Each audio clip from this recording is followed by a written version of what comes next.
بسم الله الرحمن الرحيم. هنبدأ نتكلم على الماتش بتاع الأهلي والزمالك السوبر الأفريقي. ده تحليل من وجهة نظري، يعني اللي حصل في الماتش مش لا تقصير لعيبة ولا دلع ولا أي حاجة من الكلام ده. اللي حصل في الماتش شغل مدربين ومفاجأة من جوميز لكولر. الزمالك نزل بحسام والمسلوسي عمر جابر وبنتاج، وفي نص الملعب دونجا عبد الله السعيد وناصر ماهر، وعلى الشمال مصطفى شلبي، على اليمين زيزو وفروت الجزيرة. الأهلي لعب ياسر إبراهيم، ربيعة، يحيى عطية ربيعة شمال، محمد هاني يمين، أكرم، مروان، إمام، الشحات، وسام، تاو.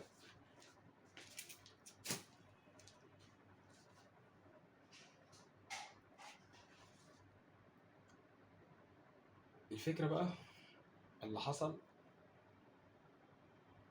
إن النادي الأهلي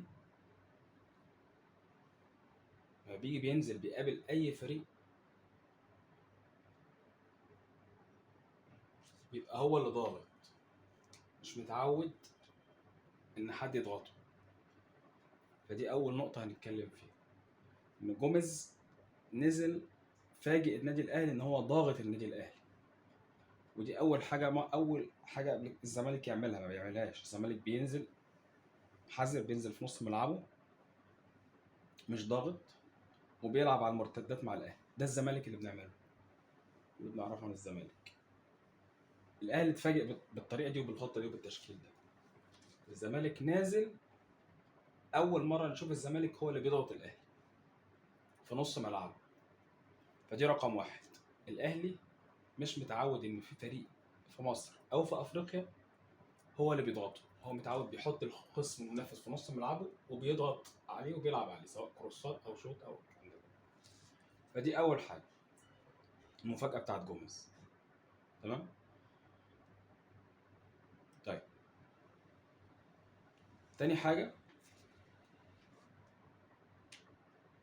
لما ضغط جوميز النادي الاهلي برضو متعود على الضغط. زي ما قلت، هو مش متعود على الضغط، هو مش متعود ان فريق يجي يضغطه او يهاجمه او يباغته. هو مش متعود على كده، متعود ان هو اللي بيضغط على طول. ولكن لو في فريق عمل معاه كده بيبقى عنده الحلول والبدايل ان هو يقدر يفك الضغط ده ويقدر يطلع منه، يقدر يتعامل مع الموضوع ده. طب ليه ما قدرش بقى الاهلي يعمل كده في ماتش السوبر؟ للاسباب بقى اللي انا هقولها دي من وجهة نظري. يعني اول حاجه، في البدايه خالص انت خسرت واحد هنا كان هو اللي بيلعبك وبيطلعك من الدفاع من نص الملعب او الهجوم، اللي هو مين؟ محمد عبد المنعم. انت كنت خسران النقطه دي نهائي. ليه؟ الزمالك لما بيضغط عليك، لو انت عندك حد بيعرف يطلعك من الدفاع للهجوم نص الملعب او يلعب ثرو قدام، تمام، لو الزمالك ضاغط ده ممكن يعمل لك ثرو باص لوسام على طول. طب ما انت ممكن تقول لي طب ما هو ربيعه كان ممكن يدي الاكرم ويدي المروان ويدي ممكن يدي الموضوع دوت. بس في المشكله بقى في ايه؟ الناس دي ربيعه وياسر ابراهيم كانت بتطلع على الاطراف. ليه؟ لانها بتضغط. فانت لما بتضغط كلاعب زي ياسر او ربيعه، مش زي محمد عبد المنعم، هو ممكن ياخد الكرة ويزيد، ما عندوش الملكة دي. فكانت بتلعب على يحيى عطية الله او بتديها لهاني، وبالتالي هم مضغوطين من الناس دي ومن نص الملعب بتاع الزمالك، فانت مش قادر تطلع. ولو اديتها لاكرم ومروان وامام، اولا اكرم غير ان هم مضغوط من عبد الله وماهر ودونجا، غير ده وغير ان الزمالك ضغط باغلبه كله يعني جماعي. عقبال ما اكرم بياخد الكوره ويبدا يوزعها برضه بيبقى فيها ضغط. ليه؟ لان الزمالك ما بيلعبش زي ما كان بيلعب قبل كده، ان هو بيبقى 4-4 وبيلعب ب2 قدام او 3 قدام، فانت تقدر تمسكه. لا، هو نازل ضغطك. فاول مشكله عندك ما كانش عندك اللي يطلعك من نص من الدفاع، سواء يلعب ثرو لقدام الوسام، او يطلعك ان هو يزيد زياده عدديه في المناطق الفاضيه دي ويكسب ارض ويطلعك من الضغط اللي عامله الزمالك. ادي رقم واحد. رقم اتنين، انت كاهلي اللي عمل لك البرجله دي كلها ان انت متعود ان انت بتلعب لعب نظامي. لعب نظامي يعني ايه؟ يعني الاهلي بيطلع بطريقه معينه، بنظام معين، سواء عبد المنعم بيوصل الكره لاكرم، او بيلعب طويل، او بيدي ليحيى عطيه الله او هاني وبيبدا يطلع، سواء يحيى عطيه الله بيزيد مع يدي الكره لامام يرجعها له تاني، اكرم يرحل الناحيه الثانيه لهاني، وبتبدا تلعب اللعب دوت لحد والخصم بيبقى في نص ملعبه لحد ما توصل تعمل كروس، تعمل 1 2 مع الشحات مع امام، الشحات يخش ويضم ويشوط لجوه، تاو برضه يخش ويضم ويشوط لجوه. تمام. امام ممكن. ده كله محتاج ايه؟ محتاج ان انت كفريق اهلي توصل لنص ملعب الخصم، تطلع من تحت النص، توصل لنص ملعب توصل تحط الخصم في نص ملعبه وتوصل الجون بتاعه عشان تقدر الشحات، دي النهايه بتاعتك، الشحات يشوط لجوه، او تاو يخش يشوط لجوه، او امام ياخدها فردي ويروح. تمام. او وسام طبعا لو اوفر او شوط. فدي القصه بتاعتك. هو بقى لغاها لك ازاي؟ هو ما قفلكش على الناس دي، لا، هو قفلك من هنا اهو، خنقك من هنا، بقى ضغطك الضغط اللي ما يطلعكش، لان ما عندكش محمد عبد المنعم، وفي نفس الوقت انت مضغوط، مش متعود ان فريق ينزل ضغطك، انت مش متعود على ده. فبالتالي انت لما اتضغطت كده بقى الشحات ممكن يروح فردي، بقى تاو ممكن يروح فردي، بقى وسام ممكن يروح فردي، بقى ممكن يروح فردي. وهو ده اللي الزمالك كان بيعمله قبل كده معاك، ان الزمالك عشان انت كنت بتقفلها عليه، الزمالك كان بيروح فردي بزيزو او الجزيري او او مصطفى شلبي او ماهر، ناصر ماهر، كان بيروح زمان، كان بيروح فردي. تمام. فهو لما قفل عليك خلاك انت تروح فردي، ففردي واحد على واحد هياخدها منك، فردي واحد على واحد هياخدها منك، فردي واحد، وانت مش متعود على اللعب ايه غير اللعب الجماعي اللي تطلع مجموعه واحده، ده الاهلي. لكن الزمالك اصلا متعود على انه ممكن يلعب لعب فردي، لان الزمالك عنده بيلعب زي ريال مدريد كده، الاهلي بيلعب زي برشلونه اللي هو بيجمع ويستحوذ كوره. تمام. وبيبدا يجمع لعب يمين وشمال سواء، وبعد كده يوصل للجون بثغره بشوطه بالكلام ده كله. لكن الزمالك عنده لعيبه مهاريه تقدر توصل للجون لوحدها من غير ما تطلع كمجموعه، وده بقى اللي شالك في الماتش. ان انت لما كنت بتلعب الزمالك زمان كنت ممكن تمسك لعيب او اتنين، لان هم دول بس الزمالك كان بيتحفظ بيهاجم بيهم، لعيب او اتنين او تلاته. لكن المشكله اللي عندك ان انت غير ان انت مش عارف تطلع، محمد عبد المنعم مش موجود، اللعيبه الموجوده بتاعت الزمالك انت مش قادر تقفل عليهم، لان انت مش عارف تقفل على مين. هتقفل على ماهر؟ طيب، ولا هتقفل على عبد الله، ولا هتقفل على شلبي، ولا هتقفل على الجزيري، ولا هتقفل على زيزو؟ تمام. ولا هتقفل على بنتاج اللي بيزيد؟ تمام. فانت عندك ادي 1 2 3، خلاص، ده ممكن يخش هنا وبنتاج يزيد 4.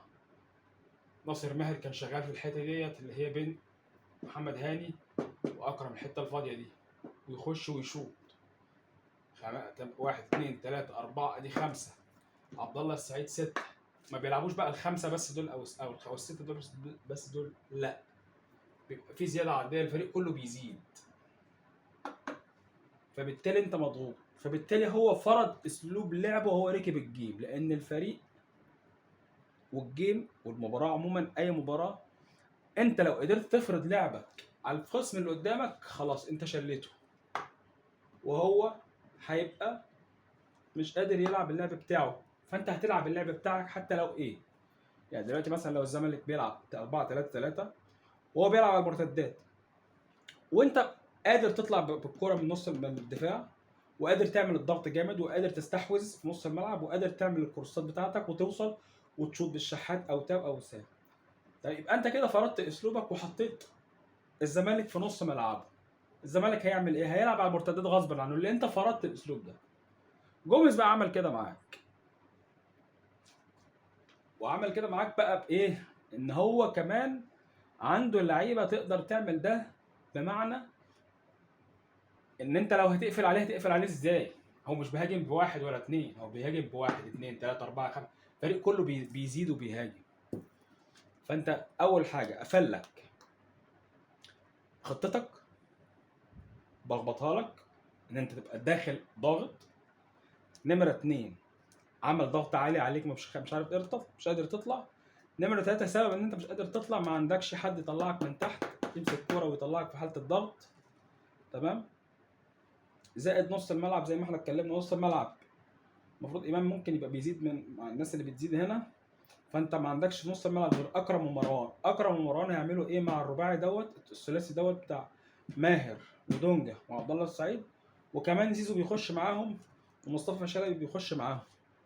تمام. فاذا الفكره كلها ان هم كمان ممكن يعني ناصر ماهر ده كان بياخد الكوره ويروح ضامم ويشوط، عبد الله السعيد ضامم ويشوط. تمام. ليه؟ الفكره كلها ان هم لعيبه مهاريه وبيطلعوا مع بعض، فقدروا يعملوا الجيم اللي هم عملوه دوت، لان هم فرضوا اسلوب لعبهم عليك. انت اسلوب لعبك نظامي، هم اسلوب لعبهم مش نظامي، زي ريال مدريد. ممكن رونالدو ياخد الكرة ويزيد، جاريث بيل، اي حد من فينيسيوس جونيور. فهم عندهم لعيبه مهاريه، لكن انت ما عندكش اللعيبه المهاريه ديت. عندك حسين الشحات، بس لازم حسين الشحات عشان توصل له الكرة بطريقه معينه. ازاي؟ الباك الشمال بيزيد، خلاص، بيعمل وانتو معاه وبياخد ويشوط. تمام. لكن هم لا، ده عنده ناصر ماهر ممكن يزيد ويشوط، عنده عبد الله السعيد ممكن يلمس روح، عنده بنتاج مهاري، عنده مصطفى شلبي بيزيد، عنده زيزو. فانت ما بقتش قادر تقفل عليه، مفاتيح اللعب بتاعته كتير. فانت عشان كده رحت ايه، قافل نص الملعب ومدافع ومزايد. طيب الحل بقى، الخطه اللي هو كان عملها دي بقى ايه لما انت لقيت نص الملعب بتاعك رايح وان انت مش قادر تسد معاهم؟ الحل كان انك انت هتروح ساحب تاو او الشحات. ليه؟ سحبت انت تاو، خلاص، بقى عندك في نص الملعب هاني ويحيى عطية الله وربيعة وياسر. تمام. وادي اكرم ومروان وامام. انت نص الملعب بتاعك مضروب. ليه؟ لان هم ماسكينه وضاغطين عليك، فانت لا عارف تطلع من الدفاع وضاغطين عليك في نص الملعب. تمام. فمش قادر توصل للشحات ولا تاو ولا وسام. طب الحل ايه بقى؟ وهم ضاغطين وبيزيدوا، يعني نص ملعبهم او تلتين الملعب عندهم مفتوح، بس انت مش قادر توصل لان انت بتروح جماعي. مش الشحات مش هياخد الكره من نص الملعب ويجري لوحده، او تاو مش هياخد الكره من نص الملعب ويجري، او امام، ولو عملها هيمسكوه. طب الحل كان ايه؟ ادي هاني وادي يحيى وادي الباكين. تمام. ادي مروان عطيه وادي اكرم توفيق وادي امام. انت كنت عملت كده ونزلت مين؟ قفشه هنا اهو. طيب انا ايه اللي عملته بقى ده؟ انا خليت 2 ديفندرات،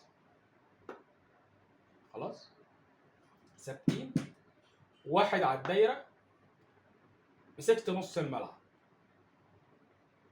اكرم هيزيد مع ناصر ماهر، خلاص، هيوقف خطورته، وعبد الله السعيد او زيزو لو حد ضم منهم هيبقى معاه مين؟ مروان. ولو في اي اشكاليه خالص امام هيزيد معاه. يبقى كده انا قفلت نص ملعبي بثلاثه ومسكت الكوره ومسكت نص الملعب. يبقى كده انا حيدت عن الزمالك الخطوره خالص، ان هم يروحوا خالص للجول. ليه؟ بدل ما هم كانوا ضاغطيني وانا مش عارف اطلع بالكوره، لا انا هطلع بالكوره غصب عنهم لان همسك نص الملعب. فهباص، هلعب باص ليحيى عطية الله، خلاص، اللي هيبدا يطلع بقى عن طريق قفشه، يبدا يقرب له، خلاص، يلعب له الباص تاني، بعد كده مروان عطيه خلاص هنا يخش لاكرم، يخش لقفشه، مسكت نص الملعب من الزمالك. طيب انت بعد ما بتمسك نص الملعب من الزمالك هتعمل ايه؟ هتبدا بقى تطلع واحده واحده بقفشه والشحات. ادي وسام اهو. الخطه كالاتي: الزمالك انت مسكت نص الملعب منه، يا هيرجع دفاع منطقه وتلعب انت لعبك سواء بالشحات ويخش ويشوط وضغط رجعته تاني نص ملعبه، وسام اوفرات عليه، امام او قفشه شوط او الكلام ده، او يحيى عطيه الله هيتحرر ويرفع اوفرات. خلاص ما حصلش وما رجعش الزمالك منطقته، هتروح انت عامل ايه؟ انت عندك اهو هتقعد تنقل تيكي تاكا زي برشلونه، 1 2 3 4 5 6 7، عندك 7 في نص الملعب: الشحات، قفشه، ثلاثي نص الملعب والطرفين. هيجبر شلبي انه يرجع، وهيجبر زيزو انه يرجع عشان نص الملعب هيتضرب منه. خفيت الضغط عنك تحت ومسكت الكوره وهتبدا تلعب لعبك، بمعنى يحيى عطية الله وهاني هينطلق واحد منهم اللي هيبقى الهجمه في ناحيته، هيعمل كروس لوسام عرضيه تشكل خطوره، يعمل وانتو مع الشحات هتشكل خطوره، جه الشحات دخل شاط هتشكل خطوره، قفشه شاط هتشكل خطوره. تمام؟ ادي نقطه. طيب الزمالك ما رجعش وفضل ضاغط في نص ملعبه، يبقى هو اللي جابه لنفسه، بمعنى هتبدا تنقل برضه في نص الملعب تيكي تاكا لحد ما في لقطه من اللقطات وهم زايدين عندك كده اهو،